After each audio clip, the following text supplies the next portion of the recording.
¿Qué tal? Me da mucho gusto estar aquí nuevamente para estudiar la palabra de Dios. Yo la verdad es que también me quiero unir a las peticiones de oración. Aquí está Eduardo conmigo, que ha estado apuntando todas las que han dicho. Y bueno, yo también tengo un pequeño problema de salud. Llevo como unos 4 o 5 meses que nada grave, no es COVID, pero sí les pido que por favor pues oren por mí. Aquí está Eduardo para pedírselo. Bueno, aquí se lo pido. Bueno, porque sí, la verdad es que todos tenemos necesidades. Yo ahorita tengo este problemita de salud, por lo cual pues, les pido que oren por mí. Bueno, pues vamos a empezar con la oración para el estudio y con todas estas peticiones que ustedes pues, pusieron aquí en el chat. Pedimos guía, por favor, en oración.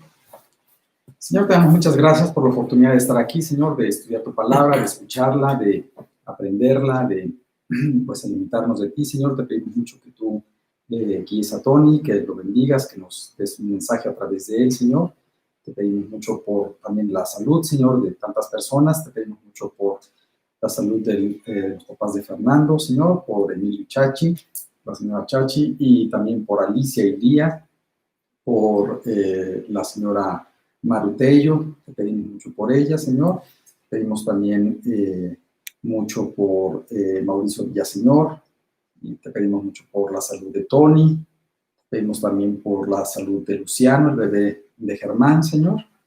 Y también te queremos pedir mucho por la salvación de Claudio, Señor, por pues tantos jóvenes, Señor, que pues a veces les cuesta tanto trabajo el ver su necesidad. Te pedimos muchísimo por ellos, que tú los traigas a tus pies, Señor. Ellos están igual que nosotros antes de conocerte, Señor, y te pedimos mucho por ellos, por su salvación, porque los protejas, porque los cuides, Señor, y no permitas que pues caigan en cosas feas, Señor. Te pedimos mucho también por fortaleza para la señora Tere, Señor, por la familia de Toño, por sus primos, para que tú les des mucha fortaleza, Señor, y los saques adelante en medio de esta prueba difícil que están pasando, Señor. Dales fortaleza, confianza en ti, Señor, y pues, Señor, te pedimos todo esto y te damos muchas gracias en el nombre de Cristo Jesús. Amén.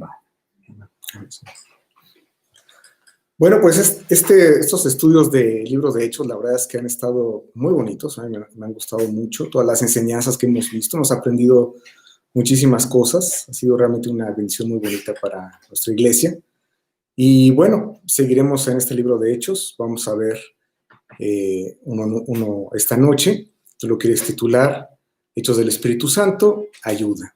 Así se llama el estudio de esta noche, ayuda.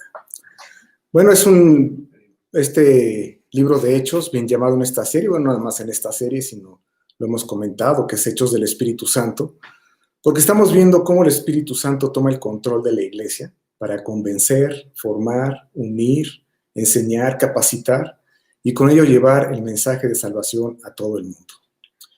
Como introducción a este estudio, vimos cómo el Espíritu Santo dirigió a Pedro para hablarle a Cornelio, que fue el primer gentil, es decir, el primer no judío en convertirse al cristianismo. Y la verdad es que esto fue todo un acontecimiento para los judíos, que no habían entendido que la salvación también era para los gentiles. Vimos algunos versículos que en el Antiguo Testamento, la verdad era claro que Dios había dicho a Abraham en esa promesa que en él serían benditas todas las naciones de la tierra. En Mateo 28, cuando menciona la gran comisión, dice que irían a todas las naciones. En Hechos 1:8, que irían hasta lo último de la tierra. Entonces, era algo muy claro, pero bueno, por esta situación judía arraigada en que realmente se equivocaron muchos de ellos al pensar que ellos eran los únicos elegidos. Eran el pueblo elegido ciertamente para predicar las buenas nuevas, para predicar del Dios verdadero, pero pensaron que solamente y exclusivamente era para ellos. No entendían que había que extenderse a las demás naciones, o bueno, por lo menos no todos ellos. Vamos a leer Hechos 11:18, cómo es que pues realmente los judíos cuando se convierte Cornelio se quedan atónitos, realmente es algo muy que no estaba en sus planes por lo pronto, ¿no? Hechos 11:18. Entonces, oídas estas cosas, callaron y glorificaron a Dios, diciendo, de manera que también a los gentiles ha dado Dios arrepentimiento para vida. Era algo como una novedad, ¿no? Oye, ¿cómo? ¿A poco también los gentiles están llamados a la vida eterna? Y bueno, sí estaban, obviamente, y estamos llamados a la vida eterna. También la semana pasada vimos el inicio de las misiones en la iglesia, cómo el Espíritu Santo apartó a Bernabé y a Pablo para su obra. Y con ello el tercer paso, por así decirlo, en el comando de Jesús de Hechos 1:8, lo cual me gustaría que lo volviéramos a leer, Hechos 1:8. Pero recibiréis poder cuando haya venido sobre vosotros el Espíritu Santo, y me seréis testigos en Jerusalén, en toda Judea, en Samaria y hasta lo último de la tierra. Sí, hasta lo último de la tierra. Y ahí vemos cómo entonces a partir del capítulo 13, pues la comisión de las misiones, ir hasta el último de la tierra, comienza con este llamado del Espíritu Santo en Bernabé y en Pablo. A partir de este capítulo 13, desde que vimos la semana pasada, y hasta el último del libro de Hechos, que es el 28, Pablo adquiere un papel protagónico. Pero como lo mencionamos también desde el principio, él no está solo, hay muchas personas alrededor de él, la iglesia, y arriba de ellos, por supuesto, el Espíritu Santo haciendo justamente los hechos. Ha sido entonces muy bonito ver cómo el Espíritu Santo es quien hace el trabajo. Pero como hemos dicho y queremos hacer énfasis en que los miembros de la iglesia debemos estar llenos de él, llenos del Espíritu Santo. Ya hemos aprendido cómo hacerlo en esta serie de estudios. Para que la expansión del Evangelio llegue hasta el último de la tierra, nosotros debemos estar llenos del Espíritu Santo. Una iglesia que no está llena del Espíritu Santo no podrá no podrá cumplir la comisión de alcanzar el mundo.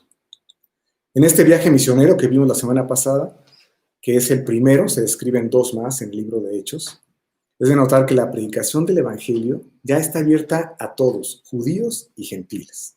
Vamos a ver esto en algunos versículos del capítulo 13, versículos 42, 43 y 46.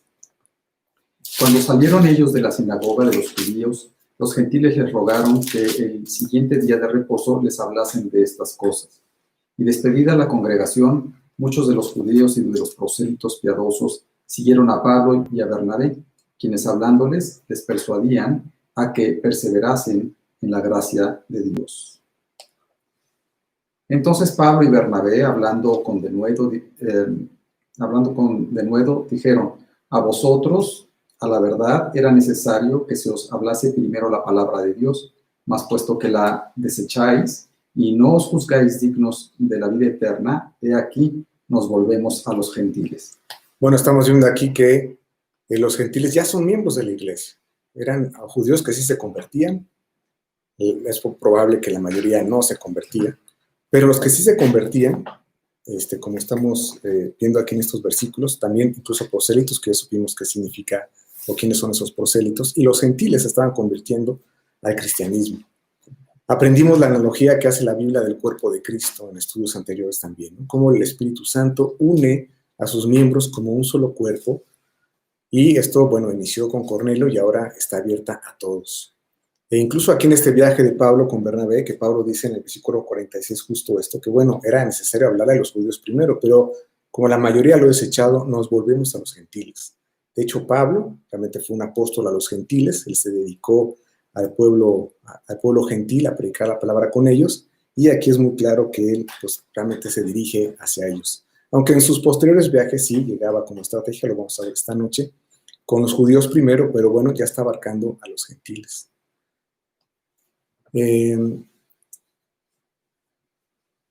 Por algunas personas, cuando llegaron Pablo y Bernabé a Antioquía, al término de este primer viaje misionero, que vimos en los capítulos 13 y 14, la semana pasada, algunos detalles de estos viajes, contaban cómo los gentiles se estaban convirtiendo al Señor, justamente lo que estamos viendo. Llegaron y les contaron a esa ciudad de Antioquía donde ellos estaban, cómo los gentiles se estaban convirtiendo.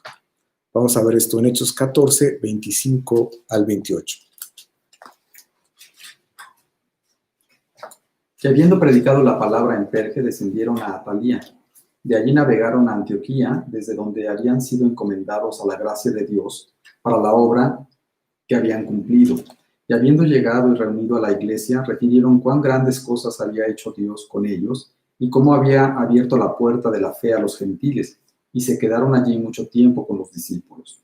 Bueno, ellos estaban entonces contando cómo los gentiles se estaban convirtiendo, pero algunas personas que llegaron de Judea a Antioquía justamente querían que los gentiles convertidos guardaran la ley. Esto lo vemos en Hechos 15, versículo 1. Entonces algunos que venían de Judea enseñaban a los hermanos: si no os circuncidáis conforme al rito de Moisés, no podéis ser salvos. Bueno, que querían hacer que ellos se circuncidaran. Cuando esto pasó, Pablo y Bernabé discutieron este punto airadamente, como lo dice la Biblia, Hechos 15:2, el siguiente versículo. Como Pablo y Bernabé tuviesen una discusión y contienda no pequeña con ellos, se dispuso que subiesen Pablo y Bernabé a Jerusalén y algunos otros de ellos, a los apóstoles y a los ancianos, para tratar esta cuestión. Bueno, entonces se dispuso que Pablo y Bernabé fueran a Jerusalén a tratar esto. Y así el capítulo 15 de Hechos es llamado el Concilio de Jerusalén. Concilio es una junta o congreso. El tema: ¿qué vamos a hacer con los gentiles que se están convirtiendo al cristianismo? ¿Deben guardar la ley de Moisés? ¿Deben guardar sus ordenanzas, tales como la circuncisión? Y así es que hay esta reunión con los líderes de la iglesia. Están algunos fariseos que ya son cristianos. Vamos a ver esto en Hechos 15, 5 y 6. Pero algunos de la secta de los fariseos que habían creído se levantaron diciendo: es necesario circuncidarlos y mandarles que guarden la ley de Moisés. Y se reunieron los apóstoles y los ancianos para conocer de este asunto. Bueno, aquí estamos viendo estos fariseos que ya son cristianos, pero ellos quieren que los nuevos convertidos gentiles se circunciden, por ejemplo. Después de mucho debate, la reunión se centra en dos testimonios. El primero, el de Pedro. Él va a contar la conversión de Cornelio. Vamos a ver esto en Hechos 15, del 7 al 11. Y después de mucha discusión, Pedro se levantó y les dijo: varones hermanos, vosotros sabéis cómo ya hace algún tiempo que Dios escogió que los gentiles oyesen por mi boca la palabra del evangelio y creyesen. Y Dios, que conoce los corazones, les dio testimonio, dándoles el Espíritu Santo, lo mismo que a nosotros. Y ninguna diferencia hizo entre nosotros y ellos, purificando por la fe sus corazones. Ahora pues, ¿por qué tentáis a Dios poniendo sobre la cerviz de los discípulos un yugo que nuestros padres y nosotros hemos podido llevar? Antes creemos que por la gracia del Señor Jesús seremos salvos de igual modo que ellos. Bueno, con todo este detalle de cómo se convirtió Cornelio, que era gentil. Y el segundo testimonio es el de Pablo y Bernabé en su viaje misionero, Hechos 15:12. Entonces toda la multitud cayó y oyeron a Bernabé y a Pablo, que contaban cuán grandes señales y maravillas habían hecho Dios por medio de ellos entre los gentiles. Bueno, también están contando cómo los gentiles se convirtieron en su viaje. Pero quiero destacar lo que dice Pedro en el versículo 15:11, como él menciona: por la gracia del Señor Jesús seremos salvos. Antes creemos que por la gracia del Señor Jesús seremos salvos de igual modo que ellos. Esta es la primera vez que se menciona la gracia como medio para obtener la salvación en el Antiguo Testamento, después de algunos versículos que se encuentran en los evangelios en la figura de Jesús. Pero en este sentido, en este libro de Hechos, es la primera vez que se menciona como un medio para la salvación. Generalmente hablamos de la fe como el medio para obtener la salvación, y está bien, y así es.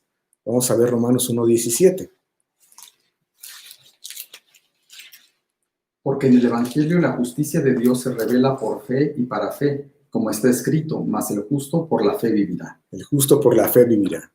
Pero vemos importante hablar de la gracia que menciona Pedro, este testimonio en el Concilio de Jerusalén, y que más adelante en las Escrituras las vemos continuamente. Vamos a ver Efesios 2:8. Porque por gracia sois salvos por medio de la fe, y esto no de vosotros, pues es don de Dios. Con este versículo muchos de nosotros nos lo hemos memorizado, y empieza con la gracia, porque por gracia sois salvos, por medio de la fe. El capítulo 3 de Romanos habla de esto, obviamente de la salvación por fe, sin obras, y al final da una conclusión. Después de leer todo el capítulo, el Romanos 3:28 es la conclusión de todo este tratado que está escribiendo Pablo acerca de esto. Vamos a leer 3:28. Concluimos, pues, que el hombre es justificado por fe sin obras de la ley. Pero fíjate que antes determinó lo siguiente en Romanos 3:23 y 24, que también son versículos muy importantes, también muchos de nosotros los tenemos memorizados, 3:23 y 24. Fíjate cómo está incluida la gracia. Por cuanto todos pecaron y están destituidos de la gloria de Dios, siendo justificados gratuitamente por su gracia, mediante la redención que es en Cristo Jesús. Así que vemos importante hablar de la gracia y de otros conceptos que van a estar junto con la gracia para conocer más de ellos. Y, sobre todo, hablar del tema más importante, que es la salvación. Porque eso es lo que está diciendo Pedro. Seremos salvos por la gracia. Ese es el punto importante. Antes, nada más como para terminar entre paréntesis, ¿qué pasó con el Concilio de Jerusalén? Porque hablamos de que sí estaba el tratado, estaban los judíos ya convertidos que decían que se tenían que circuncidar, el testimonio de Pedro, el testimonio de Pablo y Bernabé. Bueno, la conclusión es que no van a imponer la carga de la ley a los gentiles convertidos. Hechos 15:28. Porque ha parecido bien al Espíritu Santo y a nosotros no imponeros ninguna carga más que estas cosas necesarias. Bueno, y vemos cómo el Espíritu Santo, actuando de nuevo en ese Concilio de Jerusalén, realmente está sellando la reunión, porque el Espíritu Santo ha dicho. Eso lo dijo Jacobo, que estaba ahí como líder de ese Concilio de Jerusalén, y ahí se determinó entonces que a través de solamente la gracia las personas eran salvas. Bueno, la palabra gracia, que es lo que queremos estudiar esta noche, la palabra griega gracia que se usa en el Nuevo Testamento es charis y significa donativo, favor. Y voy a subrayar una definición que existe en la palabra charis que significa en manera de acción. Y les voy a decir por qué es importante. Es un donativo, favor en manera de acción. Es decir, se hizo algo al respecto. Es la bondad inmerecida de Dios a nuestro favor. Ahora bien, junto con la gracia debemos de ver otras palabras muy importantes en la Biblia para entender mejor lo que es y encierra la salvación en Cristo Jesús. Vamos a ver varias palabras. Vamos a ver justicia, misericordia, gracia, arrepentimiento y fe. Y vamos a hablar un poquito de cada uno. Justicia. Y es más, yo saben que no dicto, pero a lo mejor vale la pena que esta noche sí pongas la definición de lo que es justicia. Justicia es tener lo que se merece. Justicia es tener lo que se merece. Dios es justo, y si el hombre peca, muere. Dios no podía simplemente perdonar a alguien sin castigo. No sería un buen juez. Fíjate, vamos a poner este ejemplo. Resulta que una persona mató a alguien. Y entonces se hace un juicio y el juez dice, bueno, pues te perdono, ya vete. Y si el que sufrió el asesinato fuera, por ejemplo, un familiar tuyo, ¿qué dirías del juez? Oye, ¿qué clase de juez es este? O sea, ¿cómo que lo deja salir así nada más porque sí? Pues que lo encierren. ¿Qué pasa, no? ¿Lo va a dejar en la calle? ¿Qué clase de juez es esto? Es ¿no? Que recibió un dinero para que lo dejara. Bueno, hablarías muy mal del juez. Y sí, estaría un muy mal juez. Pero, ¿qué es lo que hizo Dios? Nos perdonó. Bueno, primero, Dios es justo y si tú pecas, tú mueres. ¿Dios es justo? Sí, Dios es justo. Porque si mueres, si pecas, mueres. Eso es lo que determinó, ¿no? El día que comeres de este fruto, ciertamente morirás, porque la paga del pecado es muerte. Son versículos que están en la palabra de Dios. Entonces, Dios es justo. Vamos a leer Romanos 3, 23 y 24 nuevamente para que entendamos bien este concepto.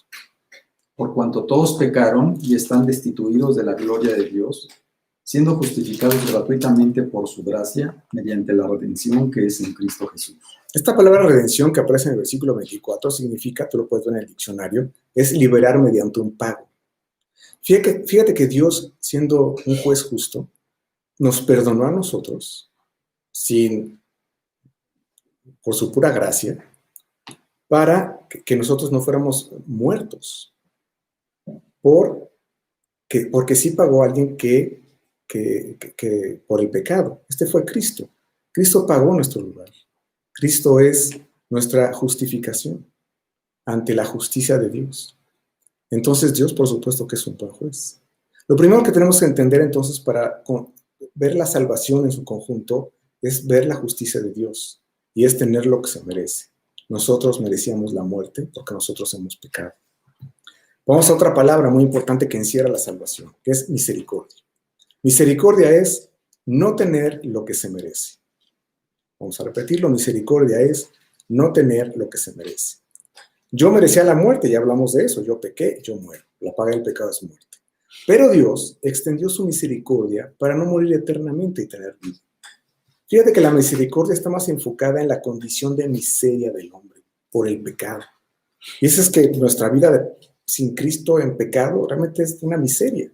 Eso es lo que provoca la misericordia, ¿no? Cuando incluso Dios quiere que nosotros seamos misericordiosos, que es obviamente una diferencia entre su misericordia y la que Él quiere que nosotros mostramos para con el hombre, pero justamente es eso, me da lástima en la condición de que se encuentra el hombre. Y entonces Dios extendió su misericordia.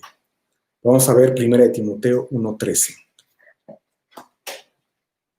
Habiendo yo sido antes blasfemo, perseguidor e injuriador, mas fui recibido a misericordia porque lo hice por ignorancia en incredulidad. Bueno, dice que fue recibido a misericordia. Pablo está hablando de sí mismo, que él era un súper pecador, incluso blasfemaba, perseguía a los cristianos, pero Dios extendió su misericordia, lo vio en tal condición que extendió su misericordia. Vamos a ver otro, Tito 3:5. Nos salvó no por obras de justicia que nosotros hubiéramos hecho, sino por su misericordia, por el lavamiento de la regeneración y por la renovación en el Espíritu Santo. Bueno, este versículo es claro en que su misericordia fue la que nos salvó. Entonces es una palabra importante, es un concepto importante para tener todos en un solo lugar lo que significa la salvación. Gracia, ya hablamos un poquito de eso, pero para tener esta clase de definiciones vamos a decir que la gracia es tener lo que no se merece. Gracia es tener lo que no se merece. Cuando Dios nos extiende su misericordia y nos perdona de lo que merecíamos, no solamente me quita el castigo y me deja en la condición de miseria en la que me encuentro. Podría pasar, ¿no? Oye, bueno, te perdono, pero vas a quedarte igual, en esa miseria y todo andrajoso y sucio. Eso no pasa, ¿verdad? Sino que hace algo mucho más. Me transforma, me hace su hijo. Me da una vida nueva a través del Espíritu y me regala el cielo. Oye, pues eso no me lo merecía, pero eso es la gracia. Por eso decíamos que la gracia es un don, es un favor, pero con acción. Es decir, hay algo que se hace. Es algo increíble.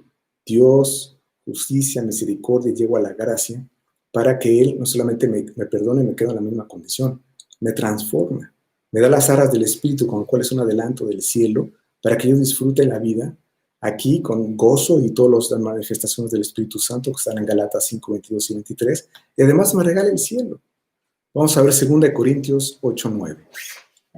Porque ya conocéis la gracia de nuestro Señor Jesucristo, que por amor a vosotros se hizo pobre, siendo rico, para que vosotros con su pobreza fueseis enriquecidos. Claro, esa gracia que Él se despojó para que nosotros fuésemos enriquecidos. Nos dio algo maravilloso, su gracia, a través de su gracia. Otro que ya lo conocemos muy bien, el arrepentimiento. Ya hablamos de eso, es otro concepto para tener la salvación.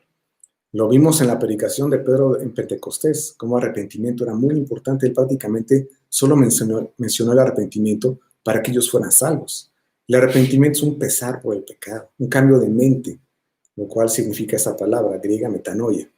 El saber que no soy tan lindo como pienso, ¿no? Es un cambio de lo que yo soy, o sea, me arrepiento de lo que soy. El concepto de pecado lo estoy entendiendo y soy terrible, me arrepiento de ello. El saber entonces que no soy lo que pienso. Vamos a ver 2 Pedro 3:9. El Señor no retarda su promesa, según algunos tienen por tardanza, sino que es paciente para con nosotros, no queriendo que ninguno perezca, sino que todos procedan al arrepentimiento. Bueno, otro versículo que habla del arrepentimiento, como el de Pedro, que ese sí fue muy claro, y aquí está hablando que Dios que quiere que el hombre se arrepienta. Estos 5 conceptos que vimos, justicia, misericordia, gracia, arrepentimiento, fe, todas se basan en la obra de Cristo. Justicia a través de Cristo. Misericordia a través de Cristo. Gracia a través de Cristo. Arrepentimiento a través de Cristo. Y fe en creer en Cristo que hizo todo lo anterior a mi favor. Todos estos conceptos se unen de una forma conjunta, se amalgaman para darnos el mensaje completo de salvación. Todo esto que vimos nos va a llevar al segundo viaje misionero de Pablo, donde veremos el encuentro que tuvo con 2 personas. Vamos a recordar un poquito la cronología que hemos visto en los estudios. Las misiones entonces comenzaron en el capítulo 13 y 14. En el capítulo 15 el concilio de Jerusalén, que ya hablamos de él, que es como una pausa. Y entramos en el capítulo 16, en ese segundo viaje misionero. Pablo y Bernabé regresan a Antioquía después de participar en ese concilio. Y Silas es uno de los cristianos que estaban en Jerusalén y acompañan a Pablo y a Bernabé, junto con otras personas, que dice la Biblia, para informar de la resolución de este concilio. Vamos a ver esto todavía en los versículos finales de Hechos 15, 32 al 35. Judas y Silas, como ellos también eran profetas, consolaron y confirmaron a los hermanos con abundancia de palabras, y pasando algún tiempo allí fueron despedidos en paz por los hermanos, para volver a aquellos que los habían enviado. Mas a Silas le pareció bien el quedarse allí, y Pablo y Bernabé continuaron en Antioquía, enseñando la palabra del Señor y anunciando el Evangelio con muchos otros. Bueno, dice que pasados algunos días, Pablo tiene el deseo de regresar a las ciudades del primer viaje. Vamos a ver esto en Hechos 15, 36. Después de algunos días, Pablo dijo a Bernabé: volvamos a visitar a los hermanos en todas las ciudades en que hemos anunciado la palabra del Señor para ver cómo están. Bueno, este es el deseo de Pablo de regresar a esas ciudades a las que había visitado en ese primer viaje misionero. Y bueno, en los siguientes versículos vemos cómo Pablo y Bernabé se separan. Bernabé toma a Marcos y Pablo a Silas para ese segundo viaje. Vamos a ver esto en Hechos 15, 40 y 41. Y Pablo, escogiendo a Silas, salió encomendado por los hermanos a la gracia del Señor, y pasó por Siria y Sicilia, confirmando a las iglesias. Y también vamos a ver 16:1, que es el día siguiente. Después llegó a Derbe y a Listra, y aquí, había allí cierto discípulo llamado Timoteo, hijo de una mujer judía creyente, pero de padre griego. Bueno, en Listra, llegaron a Listra, por cierto, Pablo fue apedreado en ese primer viaje, y esto nos habla de las dificultades que vimos la semana pasada como una enseñanza. Es increíble pensar cómo Pablo quiere regresar a la ciudad donde fue apedreado. Me parece fuera de razón para cualquiera de nosotros.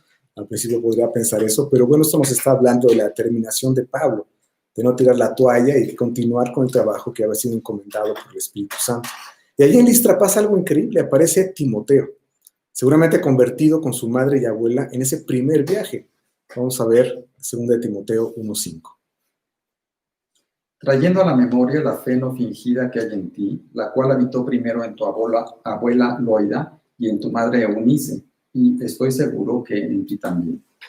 Bueno, Pablo entonces toma a Timoteo y desde ahora compañero de misiones y quien llegó a ser uno de sus discípulos más cercanos. Tú sabes, incluso hay 2 cartas que Pablo escribe a él, que están aquí en la Biblia. Y también en ese viaje se integra Lucas, el autor del libro de Hechos, y obviamente del Evangelio de Lucas, pero Lucas ya se une a las misiones a partir del capítulo 16. Vamos a ver Hechos 16, 4 y 5. Y al pasar por las ciudades les entregaban las ordenanzas que habían acordado los apóstoles y los ancianos que estaban en Jerusalén para que las guardasen. Así que las iglesias eran confirmadas en la fe y aumentaban en número cada día.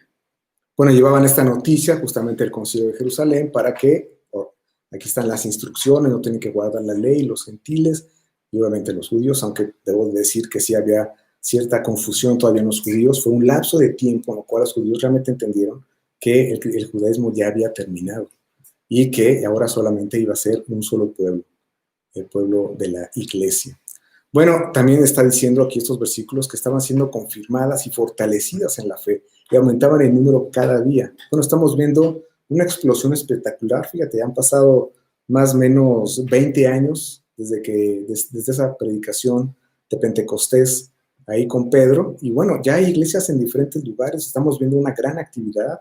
Ya hay discípulos de Pablo, compañeros de viaje, orden en la iglesia. Bueno, hasta la expansión está haciendo increíble. La verdad, es muy bonito ver cómo el evangelio se está expandiendo por toda Asia. Vamos a continuar con los versículos, Hechos 16, 6 al 10. Y atravesando Frigia y la provincia de Galacia, les fue prohibido por el Espíritu Santo hablar la palabra en Asia. Y cuando llegaron a Misia, intentaron ir a Bitinia, pero el Espíritu Santo no se lo permitió.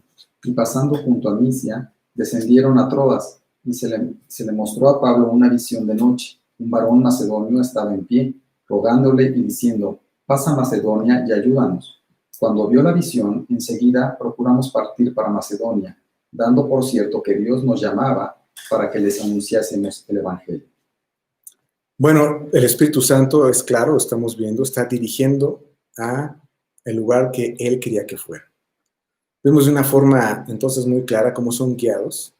Pablo recibe una visión, un hombre macedonio, diciendo que fuera a su región y lo ayudase. Algo similar como lo vimos con Cornelio y Pedro, una persona pidiendo ayuda. Dice la palabra de Dios que enseguida procuramos partir para Macedonia. Ahí es un detalle que por eso sabemos que Lucas incorporó a este viaje, porque ya está hablando en primera persona. Dice, pues ya procuramos, él estaba incluido, se sumó a este viaje misionero. Y también algo muy similar a Pedro, que al día siguiente, lo vimos, muy temprano en la mañana se dirigió a Jope. Vemos una obediencia instantánea al llamado de auxilio. Estos 4 hombres, Pablo, Silas, Timoteo, Lucas y quizá otros más que los estaban acompañando, funcionando como podríamos decirlo, un cuerpo de bomberos, si tú quieres, o médicos de una ambulancia para ir al rescate de personas que se saben en grandes dificultades. Bueno, ¿cuántos de nosotros hemos recibido llamadas de auxilio, verdad? También. Personas con problemas que necesitan ser ayudadas. Vamos a los hospitales, vamos a la cárcel, con problemas que las personas tienen cáncer. He ido a los hospitales varias veces. 3 de ellas han sido con personas que están realmente mal, con problemas serios de cáncer, ¿no? Yendo sin importar mi tiempo, lo que tenga que hacer, sabiendo que el Espíritu Santo me está llevando con un cargo por ellos, a ayudar, que es lo que dice el versículo, ¿no? Ven y ayúdanos. A veces también recibimos llamadas y nos piden ir a las casas porque hay problemas familiares complicados, y me acuerdo una ocasión recibí una llamada y tarde, la verdad, había un problema y tuve que tomar el coche, era muy tarde, la casa estaba muy lejos, pero la verdad no me importó, yo fui muy gustoso con el único propósito de ayudar. Estamos haciendo nuestra parte como iglesia, yendo a lugares donde nos piden ayuda. Y esa ayuda está centrada en llevar el Evangelio, en ser testigos de Jesucristo para salvación. Fíjate cómo el versículo que leímos, aquí el versículo 10, dice: cuando vio la visión, enseguida procuramos partir para Macedonia, dando por cierto que Dios nos llamaba para que les anunciásemos el Evangelio. Pues fue muy claro. ¿Para qué otra cosa podría ser? ¿No? La ayuda es muy clara. Es para predicar el Evangelio. No es para dar alivio o sanar la enfermedad, pues ni siquiera somos médicos, ¿verdad? No es para dar consejos tampoco. No es para dar optimismo. No es para ser un hombre donde la persona llore, ¿verdad? No es para consolarlo. No es para darle ánimo. Es para que se salve. Eso es nuestra misión, ¿no? Podrías decir tú muchas veces, hoy una persona tiene un problema y vas y no estás ahí, lo apoyas, puedes decirle muchas cosas. Pero si esa persona no es cristiana, pues la verdad no le va a servir mucho, pero te quiero decir casi de nada, de que tú le des ánimo, optimismo, o que pongas ahí tu hombro para que llore, si no le hablamos de la salvación. Muchas veces cuando incluso nos piden por la sanidad de una persona, yo siempre pregunto, ¿es cristiano? Si no es cristiano, le digo, mira, con mucho gusto voy a orar por su salud, pero voy a orar por su salvación, porque es lo más importante, ¿no? Es lo esencial, así como era claro para estos 4 hombres, dando por cierto que Dios quería que nosotros le habláramos de la salvación a esta persona. Y eso es en lo que estaban concentrados. En esas visitas al hospital, la verdad, con estas 3 personas que te comento, solamente tenía una cosa en mente. La persona tiene que recibir a Cristo. Eso es lo único importante. Y eso lo hice gracias a Dios. Te cuento la última. A finales del año pasado y principios de fui al hospital con una persona. Esa primera vez que fui al hospital realmente estaba muy cansado él. Estaba con muy poca fuerza. Le estuve leyendo la Biblia, estuve platicando con él un poquito, pero la verdad no pude llevarlo a decisión. Salí del hospital, me dolió mucho. Y la verdad es que solamente estaba pensando en eso. Pero bueno, estuve orando y semanas más tarde Dios abrió la puerta. Ya no estaba en el hospital, estaba en su casa. Fui con él y bueno, fue algo muy bonito. Le di un pequeño mensaje. Nada más estábamos él y yo, por cierto. Y le hice que recibiera a Cristo en su corazón. Y la verdad yo vi, pues quiero decirte muy claramente que Dios abrió su corazón a Cristo. Y bueno, esa persona ya falleció. Y yo quiero pensar, casi te podría decir que seguro, con seguridad, que esa persona está en el cielo. Porque eso era lo único importante, que él recibiera a Cristo. Una de las personas que estaban pidiendo ayuda en Macedonia era una mujer llamada Lidia. Hechos 16, 11 al 14. Zarpando pues de Troas, vinimos con rumbo directo a Samotracia y el día siguiente a Neápolis, y de allí a Filipos, que es la primera ciudad de la provincia de Macedonia, y una colonia, y estuvimos en aquella ciudad algunos días. Y un día de reposo salimos fuera de la puerta, junto al río, donde solía hacerse la oración, y sentándonos, hablamos a las mujeres que se habían reunido.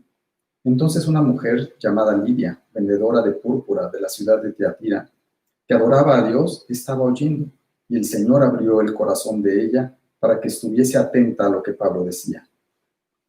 Bueno, estamos viendo cómo en esta ciudad, Filipos, una ciudad muy conocida ya por todos nosotros, porque está en la Biblia, ya es que ella fue esta persona Lidia fue la entrada para el establecimiento de la iglesia de los filipenses. Se menciona que era vendedora de púrpura. Esto es un molusco con el cual se tiñe la ropa. Y esto se refiere a que hacía vestidos de ese color, que eran usados por personas de mucho dinero, realeza, ahí quizá en el Imperio Romano los altos jerarcas. Así que seguramente económicamente Lidia no tenía problemas. Y con ello podríamos pensar que era una persona que no necesitaba ayuda. Pero esto no es así. No debemos de ver con nuestros ojos, sino con los ojos de Cristo. Todas las personas necesitan ayuda. La única diferencia es que algunos lo reconocen. El dinero, como sabemos, no trae la felicidad y no trae nada. Al contrario, puede traer más problemas de los que soluciona. Y por supuesto tampoco la salvación. Por ello la entrada del Evangelio es convencer de pecado. Para que la persona sepa que necesita ayuda, que necesita un Salvador, que sus cosas, posesiones, éxitos, aplausos o lo que tú quieras, en esa filosofía del yo que ya hemos hablado, pues no hace nada por él y que necesita de un Salvador. Otro detalle que vemos en este versículo que escribió Lucas, es que a pesar de que adoraba a Dios, es lo que dice el versículo, adoraba a Dios, y esto nos puede llevar a pensar que muchas personas están bien con Dios, y esto no es así. La Biblia nos está diciendo que no es suficiente. Vamos a ver Juan 4:23.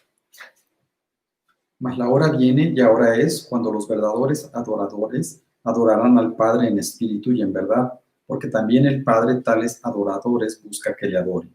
Bueno, aquí el versículo de Lucas, de Hechos, dice que ella adoraba a Dios, pero estamos viendo que no es suficiente. Podríamos entonces pensar que ella tiene una buena relación con Dios. Y otra vez, podríamos estar pensando eso con otras personas que están a nuestro alrededor. Bueno, pues no está tan mal, sí lo veo que tiene una relación con Dios, él está así, ¿no? Y la verdad es que no es cierto. A Lidia le faltaba lo más importante, aceptar a Cristo como Señor y Salvador. Lo mismo que Cornelio. Una de las cosas que vimos, que estamos viendo también en este versículo, es que Dios abrió el corazón de Lidia. Y estaba atenta a lo que Pablo estaba diciendo. Y eso nos lleva al versículo de Juan 10:27. Mis ovejas oyen mi voz y yo las conozco y me siguen. Bueno, como Dios había preparado el corazón de Lidia, ella estaba atenta a lo que Pablo decía.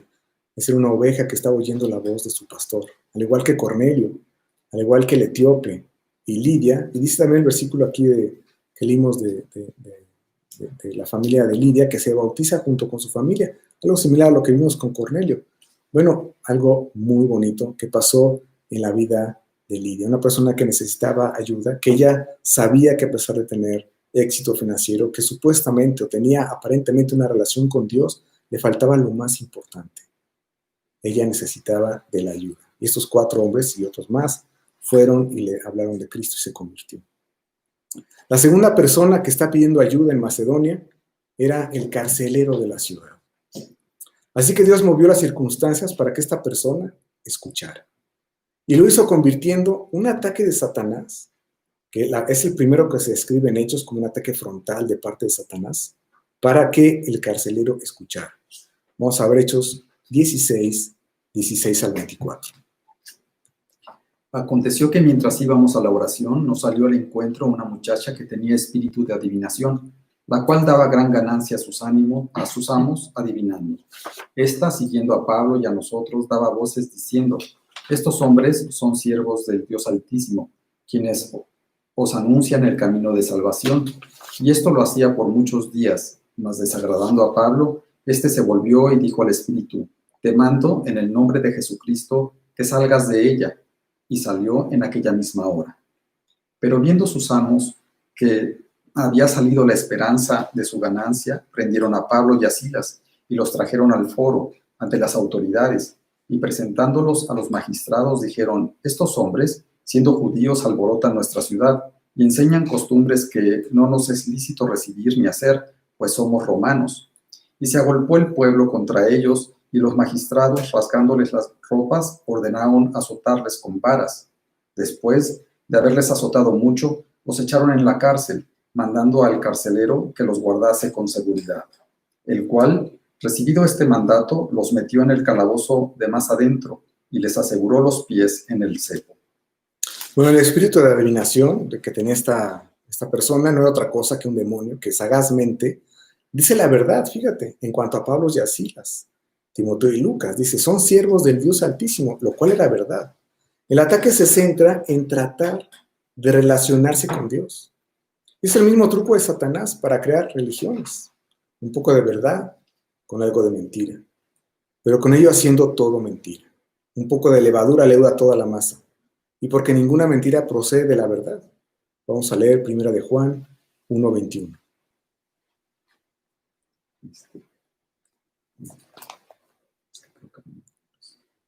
Primero Juan 1:21, ¿no es? Ah, ok, pero me está diciendo Vic que no es el versículo. Hace mucho que no me equivocaba, por cierto. Pero bueno. Sí, bueno, es lo que dice el versículo. Ninguna mentira procede de la verdad. Creo que es 1 Juan 3. Déjame ver, nada más ver, si no, ya lo cité. No, es 2:21. 2:21. No os he escrito como si ignoraseis la verdad, sino porque la conocéis y porque ninguna mentira procede de la verdad. Bueno, también cuando Satanás usó la Biblia para tentar a Jesús, Mateo 4, ¿te acuerdas que Satanás citó la Biblia? Pero la citó mal, había mentira ahí. Cuando le dijo Satanás a Eva, por ejemplo, no morirás, sino serán abiertos vuestros ojos. No morirás era mentira, pero que eran abiertos sus ojos era verdad. Entonces ese es el mismo truco de Satanás. Y este espíritu de adivinación, que es una estrategia de Satanás, es tratar de relacionarse con estas personas que estaban predicando la palabra de Dios, con Pablo, Silas, Bernabé y Lucas, ¿no? Timoteo y Lucas. Eso es lo que quería hacer este demonio. Y entonces, pues Pablo les desagrada de eso y le dice dice la palabra de Dios que expulsó al espíritu de adivinación. ¿Y qué pasó con esto? El escándalo inició. Los amos se van en contra de Pablo y de Silas, al punto como ya vimos que, bueno, ellos realmente están abogando por sus ganancias, ¿verdad? Era con lo que pues, ellos estaban ganando dinero. Hacen que los azoten y los metan en la cárcel. El escándalo se inició y estas personas, Pablo y Silas, están ahora en la cárcel. Y bueno, ¿qué pasó en la cárcel? Vamos a verlo en los siguientes versículos, Hechos 16, 25 al 29. Pero a medianoche, orando Pablo y Silas, cantaban himnos a Dios y los presos los oían. Entonces sobrevino de repente un gran terremoto, de tal manera que los cimientos de la cárcel se sacudían y al instante se abrieron todas las puertas y las cadenas de todos se soltaron. Despertando el carcelero y viendo abiertas las puertas de la cárcel, sacó la espada y se iba a matar, pensando que los presos habían huido. Mas Pablo clamó a gran voz diciendo: no te hagas ningún mal, pues todos estamos aquí. Él entonces, prendiendo la luz, se precipitó adentro y temblando, se postró a los pies de Pablo y de Silas. ¿de qué planeta son estos hombres que están cantando himnos después de ser azotados y en la cárcel? No, no son de este mundo. Juan 17, 16.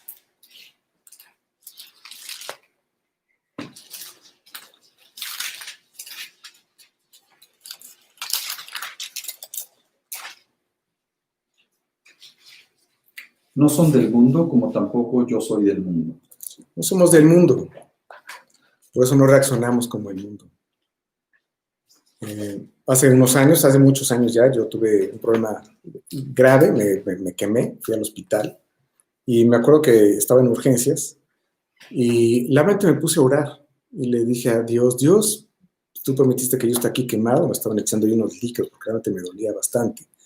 Y yo estaba orando y le estaba diciendo, Dios, yo no voy a quejarme contra ti. O sea, si tú permitiste esto en mí, pues la verdad lo acepto. No fue cosa pequeña, estuve una semana en el hospital. Después todo el tratamiento fue un tratamiento de 6 meses. Y la verdad es que Dios dio gracia en mí y la verdad, pues no me quejé, no me enojé.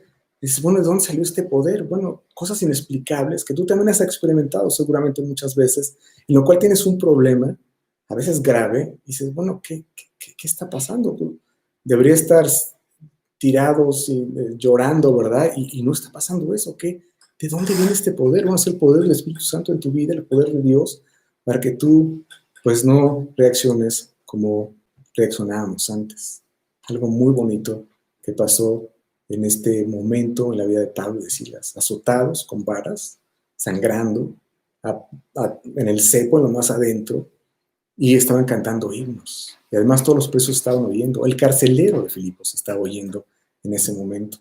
Y a veces en problemas grandes o también cosas pequeñas. Hace unos años también me acuerdo que yo estaba estrenando un cochecito y estaba con un cliente, estábamos tomando unas fotografías para un folleto y al final esta persona me dijo, oye, ¿me puedes llevar a mi casa?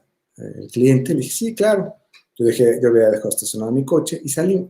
Por cierto, le estuvimos testificando.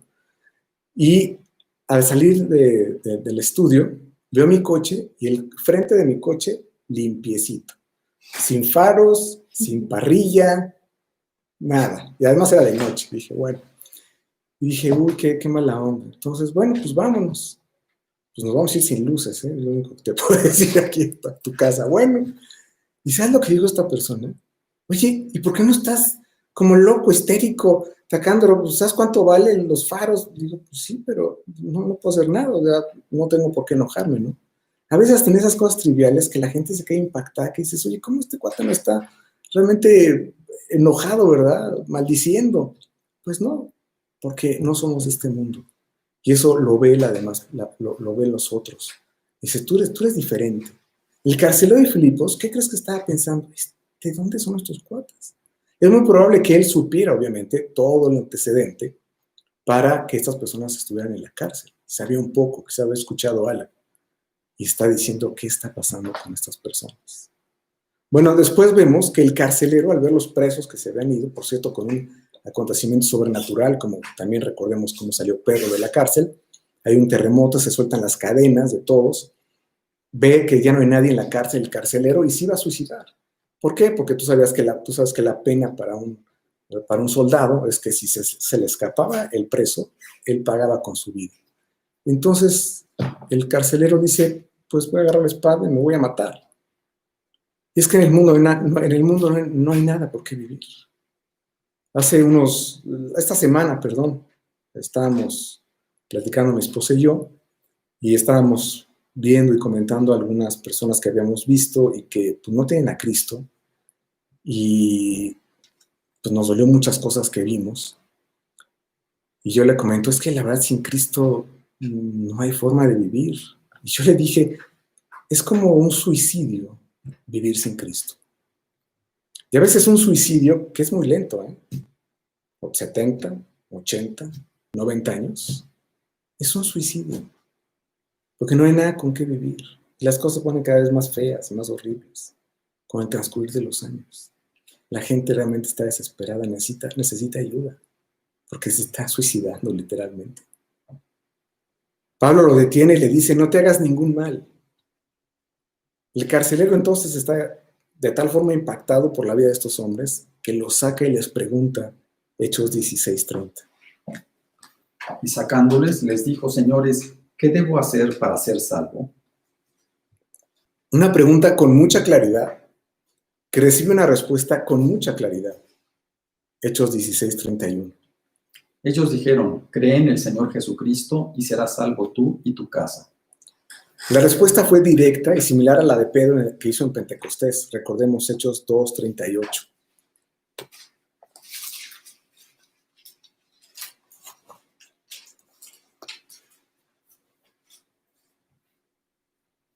Pedro les dijo, arrepentíos y bautícese cada uno de vosotros en el nombre de Jesucristo para perdón de los pecados y recibiréis el don del Espíritu Santo. Bueno, también una muy clara versículo en el cual lo que está diciendo Pedro, al igual que Pablo, al carcelero de Filipos, es creer en Jesucristo. Eso es lo único que hay que hacer. Voy a poner nada más para continuar una nota al margen, porque en este versículo es que muchos cristianos lo pueden estar usando para decir que si tú crees, toda tu casa recibirá la salvación, que es una promesa para todo aquel que cree, ¿no? Que si tú te conviertes, se convierte toda tu casa. Pero esto no es así, tal promesa no existe. Más bien existe la promesa que no será así. Lucas 12, 52 y 53.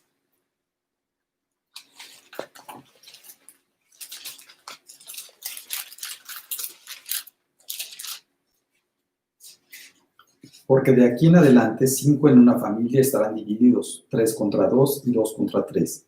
Estará dividido el padre contra el hijo y el hijo contra el padre, la madre contra la hija y la hija contra la madre, la suegra contra su nuera y la nuera contra su suegra. El versículo entonces del carcelero de Filipos puede estar dirigido en dos sentidos. Uno, la promesa fue solo para el carcelero de Filipos, o que su familia también tendría la salvación siempre y cuando creyera en Cristo. De esas dos formas lo podemos dirigir, pero es claro que no es una promesa para todos, no es un versículo que te lo puedas apropiar, en el que tú te conviertas y se convertirá toda tu casa. Bueno, la respuesta entonces de Felipe fue muy clara. Cree en el Señor Jesucristo y serás salvo. Me quiero concentrar en esa respuesta. Creer en Cristo. ¿En qué creer? ¿Solo en que Cristo existe? La respuesta es un contundente no, como sabemos. No es suficiente. Tú puedes creer en Cristo y no tener la salvación. ¿Por qué? Porque es mucho más que eso. ¿En qué? Pues en lo que vimos en el principio. Por eso era importante poner como antecedente lo que estudiamos al principio. Es creer en su justicia, en la justicia de Dios, que es tener lo que se merece. Tú eres un pecador y mereces el infierno. Es creer en su misericordia, no tener lo que se merece. Es creer en su gracia, en tener lo que no se merece. Yo no merecía el cielo para nada, pero Dios extiende su gracia. Es creer en el arrepentimiento, saber de mi pecado, que estoy mal, que necesito de un Salvador. Y creyendo todo esto, por fe, es como somos salvos. Todo esto basado en lo que Cristo hizo por mí en la cruz. Así que esta promesa tiene incluidos todos estos conceptos, todos estos que se amalgaman y nos dan un entendimiento muy claro acerca de lo que significa la salvación. La salvación basada en la muerte y resurrección de Cristo, en justicia, misericordia, gracia, arrepentimiento y fe. Y es posible que tú estés esta noche preguntándote todos estos puntos. Y quiero motivarte a que tú te apropies de ello, que tú creas en Cristo como Salvador y Señor bajo estos términos, para que tú te apropies como el carcelero de Filipos, y como Lidia, y como el etíope, y como Cornelio, y como muchos que están en el libro de Hechos y en toda la Biblia, que hicieron a Jesús como su Salvador personal. Te quiero motivar e invitar a que tú hagas una oración en este momento, para que tú le digas a Dios, a Cristo, que habite en tu corazón como Señor Salvador. Yo te quiero guiar en una pequeña oración, tú repítela en el silencio de tu corazón. Vamos a hacerlo. Señor, esta noche te quiero pedir que tú seas mi Señor y Salvador. Reconozco que soy un pecador. Reconozco que te necesito, que necesito tu ayuda desesperadamente. Te pido en este momento que entres a mi corazón. Todo esto basado en las promesas de la Biblia y en lo que tú hiciste por mí en la cruz. Sé mi Señor y Salvador en este momento. Te lo pido en el nombre de Cristo Jesús. Amén. Bueno, si tú hiciste esa oración, gloria a Dios, tú ya tienes todo el concepto bien definido, con una respuesta clara hacia lo más importante de tu vida, que es tu salvación. Buenas noches, con esto terminamos.